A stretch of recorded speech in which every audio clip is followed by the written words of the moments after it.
ಶ್ರೀ ಗಣಪತಿ ಶಾರದಾ ಗುರುಭ್ಯೋ ನಮಃ. ಶ್ರೀರಾಮ ರಾಮ ರಾಮೇತಿ ರಮೇ ರಾಮೇ ಮನೋರಮೆ ಸಹಸ್ರನಾಮ ತತ್ತುಲ್ಯಂ ರಾಮನಾಮವರಾನನೆ. ಶ್ರೋತೃಗಳಿಗೆ ಶ್ರೀಮದ್ ವಾಲ್ಮೀಕಿ ರಾಮಾಯಣದ ಯುದ್ಧಕಾಂಡದಲ್ಲಿ ಕುಂಭಕರ್ಣನ ರಣಯಾತ್ರೆ ಎಂಬ 65ನೆಯ ಸರ್ಗಕ್ಕೆ ಸ್ವಾಗತ.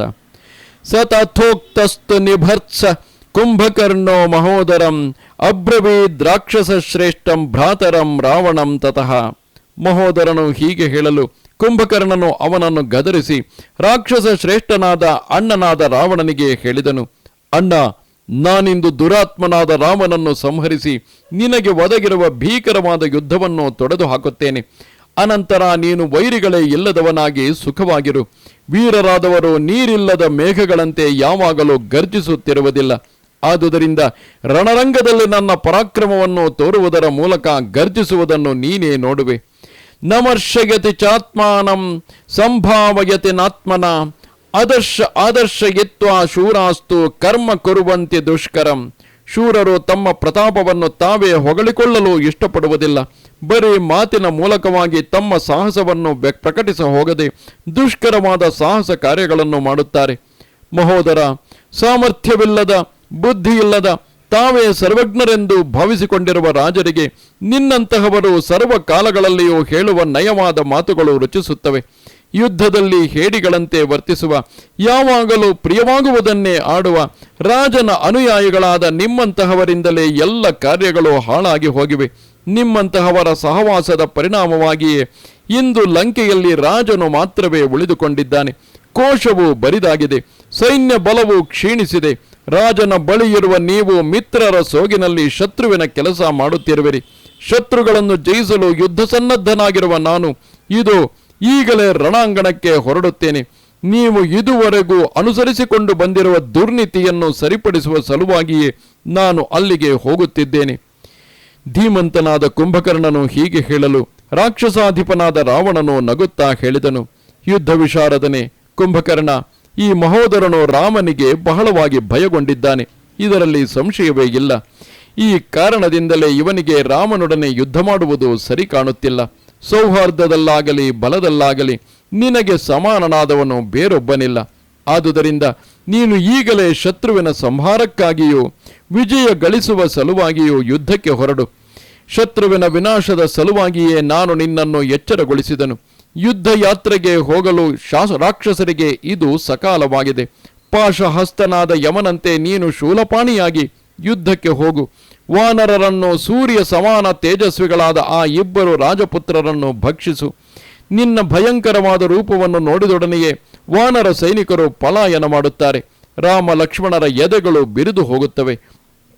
ಅನಂತರ ರಾಕ್ಷಸ ಶ್ರೇಷ್ಠನಾದ ರಾವಣನು ಮಹಾಬಲನಾದ ಕುಂಭಕರ್ಣನಿಗೆ ಹೀಗೆ ಹೇಳಿ ತನಗೆ ಮರುಹುಟ್ಟು ಲಭಿಸಿತೆಂದೇ ಭಾವಿಸಿದನು. ರಾವಣನು ಕುಂಭಕರ್ಣನ ಬಲವೆಷ್ಟೆಂಬುದನ್ನು ಚೆನ್ನಾಗಿ ತಿಳಿದಿದ್ದನು. ಅವನ ಪರಾಕ್ರಮದ ಪೂರ್ಣ ಪರಿಚಯವು ಅವನಿಗೆದ್ದಿತು. ಆ ಕಾರಣದಿಂದಲೇ ಪರಮ ತುಷ್ಟನಾದ ರಾವಣನು ಚಂದ್ರನಂತೆ ನಿರ್ಮಲವಾದ ಮುಖಭಾವದಿಂದ ಕಾಣುತ್ತಿದ್ದನು. ರಾವಣನು ಹೇಳಿದುದನ್ನು ಕೇಳಿ ಮಹಾಬಲಿಯಾದ ಕುಂಭಕರ್ಣನಿಗೆ ತುಂಬಾ ಸಂತೋಷವಾಯಿತು. ಯುದ್ಧ ಸನ್ನದ್ಧನಾಗಿ ಲಂಕಾ ಪಟ್ಟಣದಿಂದ ನಿರ್ಗಮಿಸಿದನು. ಶತ್ರು ಸಂಹಾರಕನಾದ ಆ ವೀರನು ಕೂಡಲೇ ಕಬ್ಬಿಣದಿಂದ ಮಾಡಲ್ಪಟ್ಟಿದ್ದ, ಪುಟಕ್ಕೆ ಹಾಕಿದ ಚಿನ್ನದಿಂದ ಸಮಲಂಕೃತವಾಗಿದ್ದ ತೀಕ್ಷ್ಣವಾದ ಶೂಲವನ್ನೆತ್ತಿಕೊಂಡನು. ಆ ಶೂಲದ ಕಾಂತಿಯು ಇಂದ್ರನ ವಜ್ರಾಯುಧಕ್ಕೆ ಸಮಾನವಾದ ಪ್ರಭೆಯಿಂದ ಕೂಡಿದ್ದಿತು. ವಜ್ರಾಯುಧದಷ್ಟೇ ಭಾರವಾಗಿದ್ದಿತು. ದೇವ, ದಾನವ, ಗಂಧರ್ವ, ಯಕ್ಷ, ಪನ್ನಗರನ್ನು ಸಂಹರಿಸುವ ಸಾಮರ್ಥ್ಯವನ್ನು ಹೊಂದಿದ್ದಿತು. ಕೆಂಪು ಹೂವುಗಳ ದೊಡ್ಡದಾದ ಮಾಲೆಯಿಂದ ಸಮಲಂಕೃತವಾಗಿದ್ದಿತು. ಆ ಶೂಲದಿಂದ ಬೆಂಕಿಯ ಕಿಡಿಗಳು ಹೊರಬರುತ್ತಿದ್ದವು. ಶತ್ರುಗಳ ರಕ್ತದಿಂದ ಅನುರಂಜಿತವಾದ ದೊಡ್ಡದಾದ ಆ ಶೂಲವನ್ನೆತ್ತಿಕೊಂಡು ಮಹಾ ತೇಜಸ್ವಿಯಾದ ಕುಂಭಕರ್ಣನು ರಾವಣನಿಗೆ ಹೇಳಿದನು, ಗಮಿಷ್ಯಾಮ್ಯಹಮೇಕಾಕಿ ತಿಷ್ಟತ್ವಿಹ ಬಲಂ ಮಹತ್ ಅದ್ಯತಾನ್ ಕ್ಷುಭಿತಾನ್ ಕ್ರುದ್ಧೋ ಭಕ್ಷಗಿಷ್ಯಾಮಿ ವಾನರಾಂ. ನಾನು ಏಕಾಕಿಯಾಗಿಯೇ ಯುದ್ಧಕ್ಕೆ ಹೋಗುತ್ತೇನೆ. ಅಪಾರವಾದ ಸೈನ್ಯವು ಎಲ್ಲಿಯೇ ಇರಲಿ, ಕ್ರುದ್ಧನಾಗಿರುವ ನಾನು ಕ್ಷೋಭೆಗೊಂಡಿರುವ ವಾನರ ಸೈನಿಕರನ್ನು ನುಂಗಿ ಹಾಕುತ್ತೇನೆ. ಕುಂಭಕರ್ಣನ ಮಾತನ್ನು ಕೇಳಿ ರಾವಣನು ಹೇಳಿದನು, ಕುಂಭಕರ್ಣ, ಶೂಲ ಮುದ್ಗರಗಳನ್ನು ಕೈಯಲ್ಲಿ ಹಿಡಿದಿರುವ ಸೈನಿಕರಿಂದ ಪರಿವೃತನಾಗಿ ರಣರಂಗಕ್ಕೆ ಹೋಗು.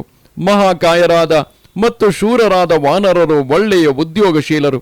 ಏಕಾಕಿಯಾಗಿಯೂ ಪ್ರಮತ್ತನಾಗಿಯೂ ಇರುವ ನಿನ್ನನ್ನು ಹಲ್ಲುಗಳಿಂದ ಕಚ್ಚಿಯೇ ಯಮಾಲಯಕ್ಕೆ ಕಳುಹಿಸಿಬಿಡುವರು.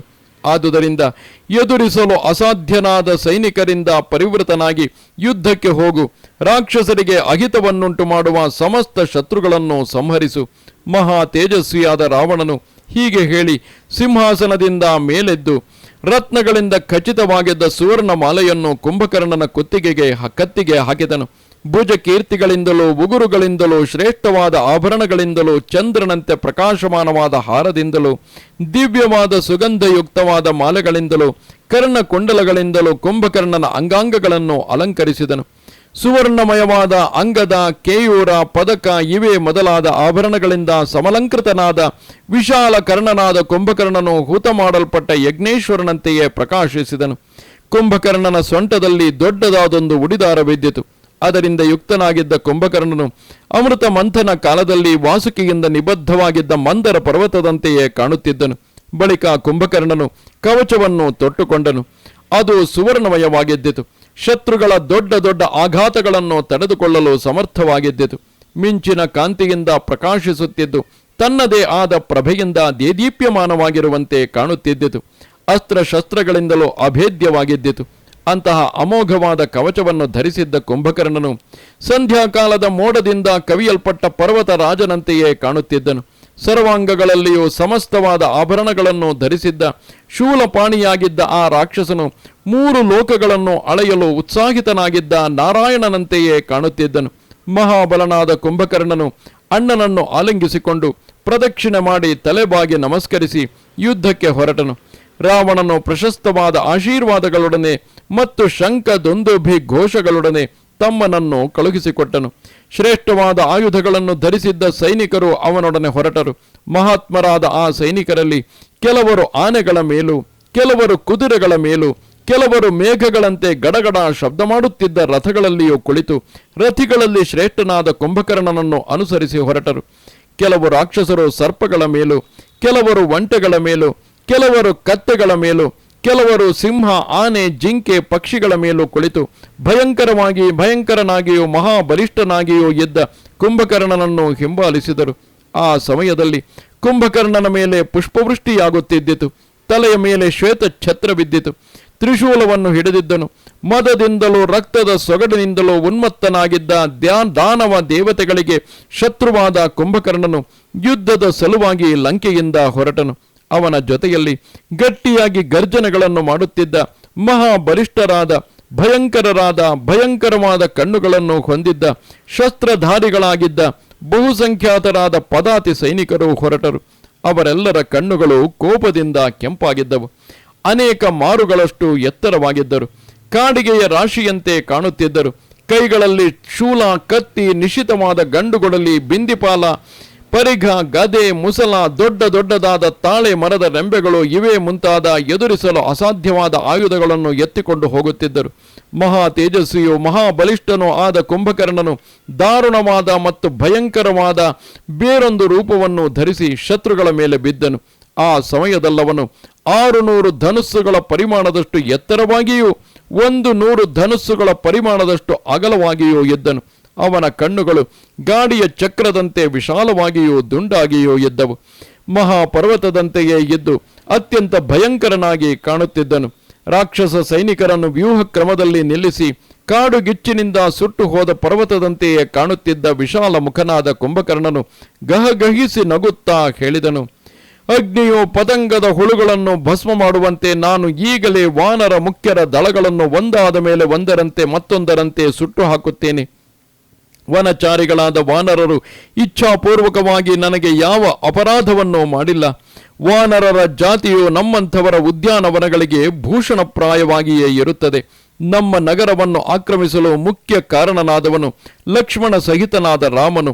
ಅವನನ್ನು ಸಂಹರಿಸಿದರೆ ಎಲ್ಲರನ್ನೂ ಸಂಹರಿಸಿದಂತೆಯೇ ಆಗುವುದು. ಆದುದರಿಂದ ಯುದ್ಧದಲ್ಲಿ ರಾಮನನ್ನೇ ಮೊದಲು ಸಂಹರಿಸುತ್ತೇನೆ. ಕುಂಭಕರ್ಣನು ಹೀಗೆ ಹೇಳುತ್ತಿರಲು ರಾಕ್ಷಸರೆಲ್ಲರೂ ಸೇರಿ ಮಹಾಸಮುದ್ರವನ್ನು ಕ್ಷೋಭೆಗೊಳಿಸುವಂತಹ ಅತ್ಯಂತ ಘೋರವಾದ ಗರ್ಜನೆಗಳನ್ನು ಮಾಡಿದರು. ಕುಂಭಕರ್ಣನು ಯುದ್ಧಭೂಮಿಯನ್ನು ಸೇರುವ ಮೊದಲೇ 4 ಕಡೆಗಳಲ್ಲಿಯೂ ಘೋರತರವಾದ ಅಪಶಕುನಗಳು ಕಾಣತೊಡಗಿದವು. ಉಲ್ಕೆಗಳಿಂದಲೂ ಸಿಡಿಲುಗಳಿಂದಲೂ ಭರಿತವಾಗಿದ್ದ ಮೇಘಗಳು ಕತ್ತೆಯ ಬಣ್ಣದಂತೆ ಬೂದು ಬೂದಾಗಿ ಕಾಣಿಸತೊಡಗಿದವು. ಸಮುದ್ರಗಳಿಂದಲೂ ಅರಣ್ಯಗಳಿಂದಲೂ ಸಂಪನ್ನವಾಗಿದ್ದ ಭೂಮಿಯು ನಡುಗತೊಡಗಿತು. ಗುಳ್ಳೆ ನರಿಗಳು ಜ್ವಾಲೆಗಳಿಂದ ಕೂಡಿದ ಮುಖಗಳಿಂದ ಅಮಂಗಳಕರವಾದ ಧ್ವನಿಯಿಂದ ಕೂಗಿಕೊಳ್ಳುತ್ತಿದ್ದವು. ಪಕ್ಷಿಗಳು ಮಂಡಲಾಕಾರವಾಗಿ ಹಾರುತ್ತಾ ಕುಂಭಕರ್ಣನನ್ನು ಅಪಸವ್ಯವಾಗಿ ಸುತ್ತುತ್ತಿದ್ದವು. ಕುಂಭಕರ್ಣನು ಯುದ್ಧರಂಗದ ಹಾದಿಯನ್ನು ಹಿಡಿದು ಹೋಗುತ್ತಿದ್ದಾಗ ಒಂದು ರಣಹದ್ದು ಅವನು ಹಿಡಿದಿದ್ದ ಶೂಲದ ಮೇಲೆ ಬಿದ್ದಿತು. ಅವನ ಎಡಗಣ್ಣು ಮತ್ತು ಎಡಭುಜವು ಅದುರತೊಡಗಿತು.